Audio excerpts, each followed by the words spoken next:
bardzo ogólnie zarysowany temat polaryzacji. Myślę, że on nie dotyczy tylko i wyłącznie święta niepodległości, aczkolwiek święto niepodległości od wielu lat ogniskuje w sobie różne emocje. I te pozytywne, i te negatywne. Związane jest to oczywiście z Marszem Niepodległości, czyli bardzo dużym przedsięwzięciem, bardzo dużą manifestacją, która odbywa się w stolicy, w Warszawie i której od wielu lat towarzyszą różnego rodzaju konteksty wprawiające wielu obywateli w osłupienie, ponieważ Święto Niepodległości powinno kojarzyć się z takim momentem wspólnego celebrowania czegoś ważnego dla wspólnoty, a okazuje się, że stało się z różnych powodów dodatkowym elementem, który tą wspólnotę przepaławia, dzieli. Część osób uważa, że jest to efektem takiego świadomego nakręcania pewnej spirali emocji związanych właśnie z Marszem Niepodległości. Te osoby pokazują, że jest to święto spokojne, że jest to święto oczywiście kolorowe, ale w którym uczestniczą całe rodziny, w których jest mnóstwo flag narodowych, w których jest podniosła atmosfera itd. Druga część dostrzega raczej to, co się dzieje na obrzeżach tej manifestacji, czyli różnego rodzaju, mówiąc delikatnie, niepokoju. Z czego to się bierze? Ja myślę, że nie ma odpowiedzi jednej na to pytanie, dlatego że musielibyśmy wiedzieć tak naprawdę, co towarzyszy, jakie są przesłanki faktyczne organizowania i manifestowania przeciwko organizowaniu tego rodzaju manifestacji. Tego nie wiemy. Wiemy to tyle, ile dowiadujemy się, że tak powiem, z takich przekazów oficjalnych i z takich przekazów, które i organizatorzy, i manifestanci, i ci, którzy są mniej, że tak powiem, nastawieni w stosunku do tego święta, może nie samego święta, ale manifestacji pozytywnie. Z jednej strony przekaz oficjalny jest taki, to jest nasze wspólne święto, to jest celebrowanie Dnia Niepodległości, to jest coś bardzo ważnego dla wspólnoty, to jest przejaw naszego patriotyzmu. Mamy prawo to robić, będziemy to robili, a z drugiej strony przekaz jest taki, że to jest święto, które stało się świętem przeciw komuś, przeciw czemuś. I w związku z powyższym ta druga część społeczeństwa uważa, że towarzyszą organizatorom tego przedsięwzięcia zupełnie inne cele. Tak jak powiedziałem, kontekst jest bardzo szeroki. Po pierwsze, można powiedzieć o takim kontekście globalnym, czyli czasie i miejscu, w którym się znajdujemy. To jest XXI stulecie. Jakby na to nie patrzeć, zaczęliśmy już trzecią dekadę XXI stulecia. Świat znajduje się w takim jakby ponownym przestrojeniu, under construction.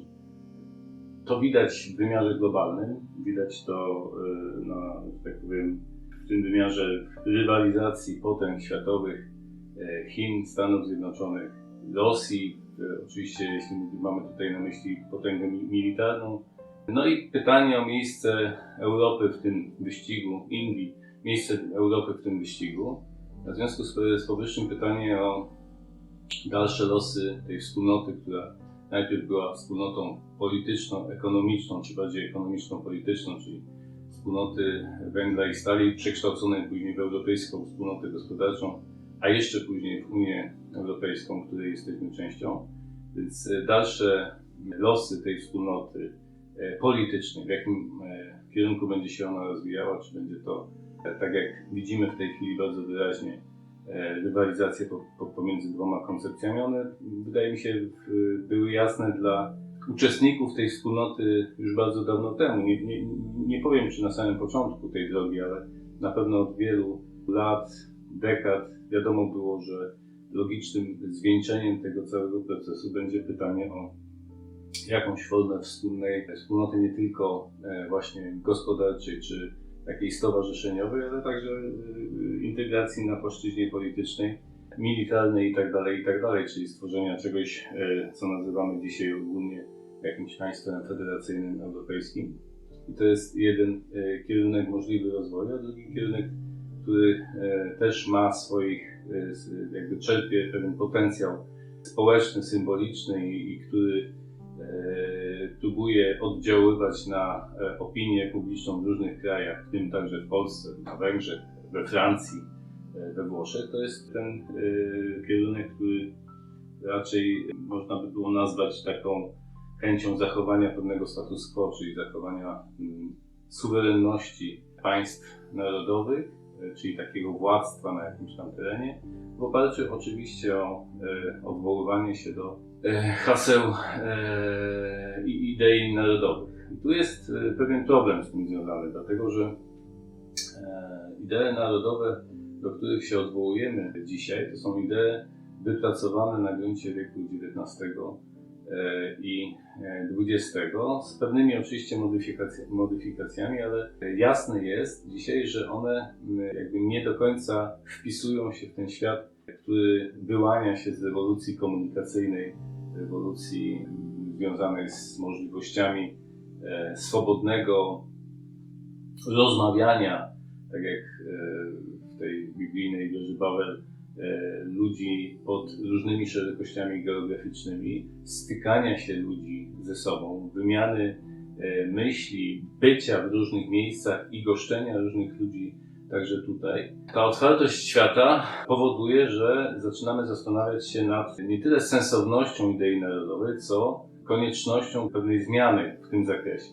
Dlatego, że idea narodowa XIX-wieczna, ta, która wyłoniła się z myśli oświeceniowej po rewolucji francuskiej i w jakimś symbolicznym znaczeniu została przeniesiona na teren Europy dzięki żołnierzom napoleońskim, jak niektórzy twierdzą, ta idea narodowa była, jak mówił Ernst Gellner, produktem, wytworem kapitalizmu. I można powiedzieć, legitymacja władzy dotychczas funkcjonująca, czyli taka feudalna, została ostatecznie odrzucona tak symbolicznie poprzez zgilotynowanie króla francuskiego, a więc trzeba było się odwołać do zupełnie innego jakby pomysłu, który ugruntowywał strukturę społeczną i tym pomysłem właśnie była idea narodowa, czyli wspólnota wszystkich mieszkańców na danym obszarze, definiowana z pewnymi takimi, można powiedzieć, odcieniami, różnicami. Trochę inaczej to definiowano w zachodniej Europie, trochę inaczej to definiowano w Europie Środkowej i Wschodniej. Ale nie na tyle inaczej, żeby można powiedzieć, że to są różne sposoby podejścia do tej idei narodowej. Ona w jakimś stopniu wpisywała się też w tą wiedzę, którą myśmy w XIX-XX wieku posiadali i rozumieli świat na swój sposób, to znaczy w ten świat, w którym elementy takie biologiczne, pozytywistyczne też odgrywały bardzo dużą rolę. Skutkiem takiego podejścia, powiedziałbym, skrajnego do tej idei narodowej były te wszelkie państwa takie tworzone jak Niemcy hitlerowskie, w których ta idea została wypaczona do tego stopnia, że stała się powodem czy takim tworzywem do takich działań o charakterze rasistowskim po prostu, które skutkowały potem wiadomymi rzeczami w połowie XX wieku, II wojną światową, Holokaustem itd. Więc to w jakiś sposób mogło być wypaczone akurat w tym przypadku niemieckim czy hitlerowskim. Wszędzie indziej okazało się, że jest sporo narodów, które w XIX wieku nie posiadały własnego organizmu państwowego i które dzięki tej idei narodowej potrafiły się w jakiś sposób skonsolidować, odwołać do tej idei i w drugiej dekadzie XX wieku doprowadzić do powstania własnego państwa. Na gruzach Cesarstwa Austro-Węgierskiego i Imperium Rosyjskiego powstało szereg państw właśnie narodowych albo federacji państw narodowych, bo to nie tylko były takie państwa jak Rzeczpospolita, ale chociażby właśnie Federacja Czeska i Słowacka, państwo jugosłowiańskie, które także miało charakter federacyjny, więc stricte narodowym w takim znaczeniu homogenicznym nie była. Natomiast wszystkim tym państwom towarzyszyła właśnie w powstawaniu tak czy inaczej rozumiana, tak czy inaczej realizowana idea narodowa. Ona zresztą do pewnego stopnia także znalazła swoje miejsce w państwie, które jakby z definicji odrzucało pojęcie narodu w takim znaczeniu zachodnim, czy nadanym właśnie przez kapitalizm, czyli Związku Radzieckim, gdzie miało to być z definicji państwo internacjonalistyczne, czyli te kwestie narodowościowe miały ulegać takiemu wyciszaniu czy też zanikowi, natomiast w praktyce było zupełnie inaczej. Przykład tak zwanej polityki kolonizacyjnej na Ukrainie sowieckiej w latach 20. do początku lat 30. To jest jeden z takich argumentów, które można by było tutaj przedstawić, a drugi to oczywiście przekształcenie się czy przeformułowanie tej idei internacjonalistycznej w którymś momencie w taką ideę, która można nazwać bardziej nowoczesną wizją idei imperialnej rosyjskiej.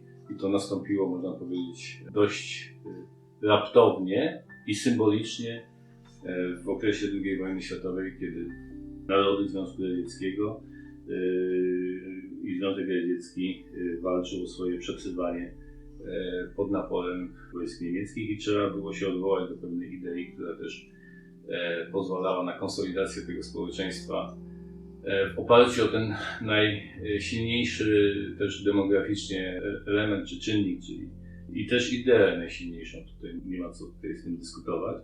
Co ciekawe, zbiegło się też to z jakąś liberalizacją stosunków władz sowieckich także do religii. W jakimś zakresie. To jest oboczny temat, ale ja go tutaj tylko wspominam tak przy okazji. Więc idea narodowa wieku XIX, wieku XX to jest jakby jedna historia. Potem następuje ten okres nowoczesny, czy po II wojnie światowej. Ludzie się ze sobą coraz bardziej stykają, rozmawiają, poznają.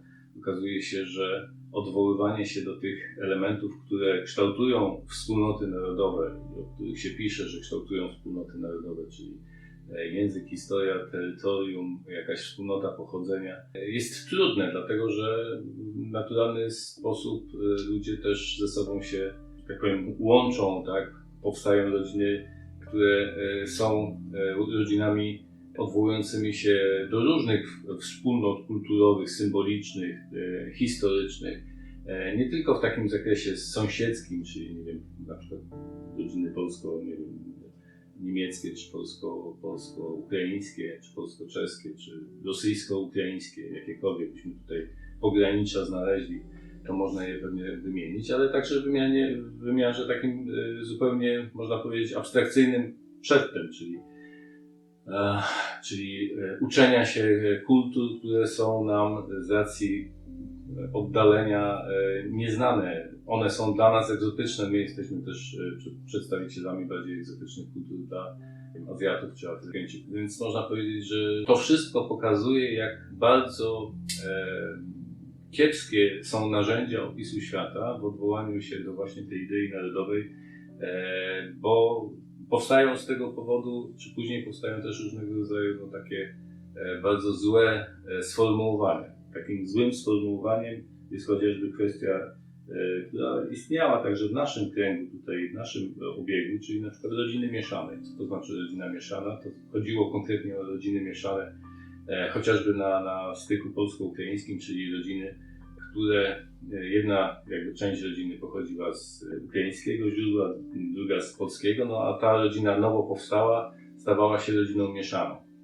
Samo sformułowanie rodzina mieszana jest bardzo nieludzkie, bardzo niehumanitarne, ale ono, to nawet nie chodzi o sformułowanie, to chodzi o jakby efekty, pewną praktykę, która potem następowała, czyli taką praktykę podporządkowywania tej części słabszej albo rywalizacji, nawet nie chodziło o samo podporządkowanie, ale rywalizacji właśnie, która skupiała się na pewnych takich symbolicznych elementach chodzenia do jednej świątyni albo do drugiej świątyni, mówienia bardziej w jednym języku albo w drugim języku, chrzczenia dzieci w jednej cerkwi albo w kościele.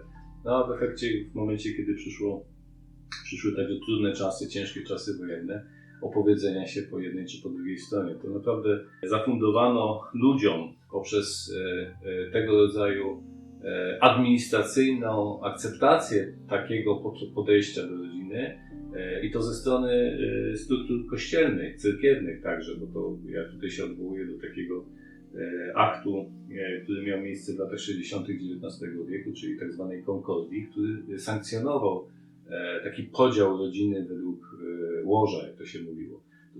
Byśmy potem zaczęli o tym mówić jako o podziale kulturowym, który został usankcjonowany w wymiarze administracyjnym. Ja uważam, że było zupełnie odwrotnie. To znaczy uważam, że hierarchie kościelne walcząc, albo jak chciałbym powiedzieć ewangelizując, tak, ale walcząc o konkretnych parafian, no, dochodziło do pewnych starć.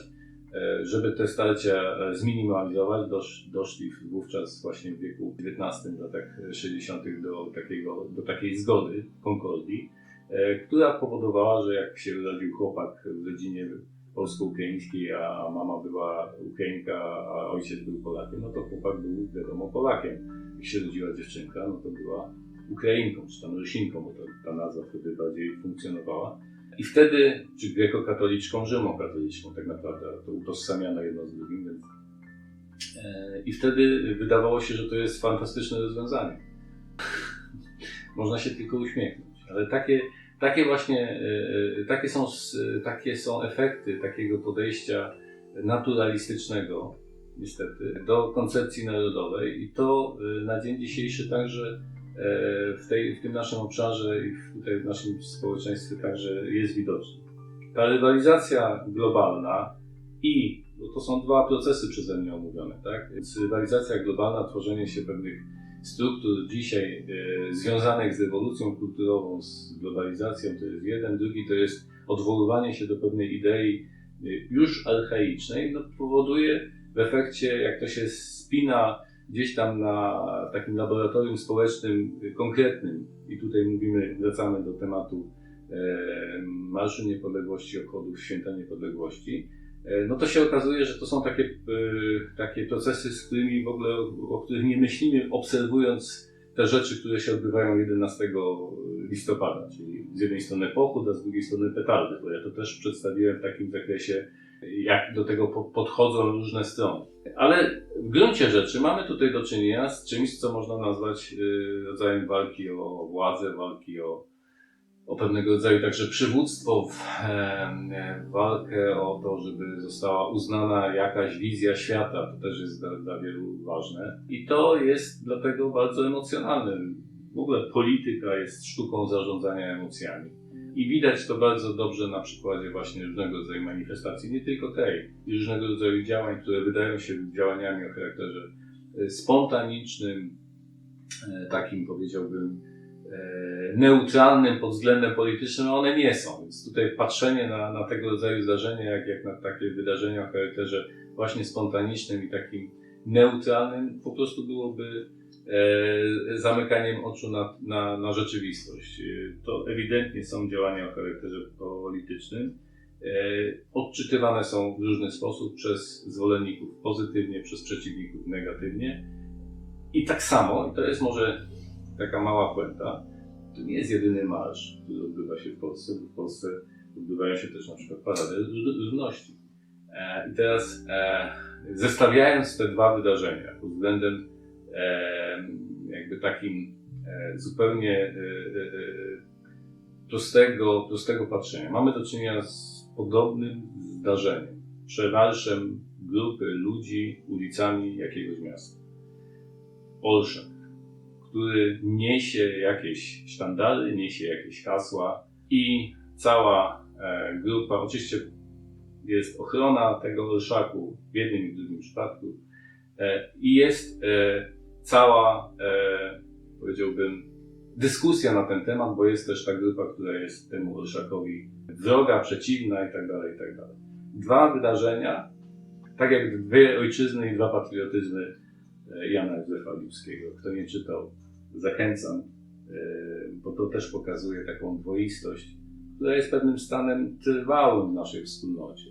Myślę, że ten przykład i ta wizualizacja, gdzie idą dwa pochody, Marsz Równości z jednej strony, z drugiej strony Marsz Niepodległości, tymi samymi ulicami, niosąc jakieś sztandary, niosąc jakieś hasła, mając swoich przeciwników i mając swoich zwolenników i cała dyskusja, która toczy się przy okazji Marszu Niepodległości i Marszu Równości pokazuje pewną mechanikę społeczną. Tak? Ja nie porównuję, ja w ogóle się nie odnoszę tutaj ani do haseł, ani do...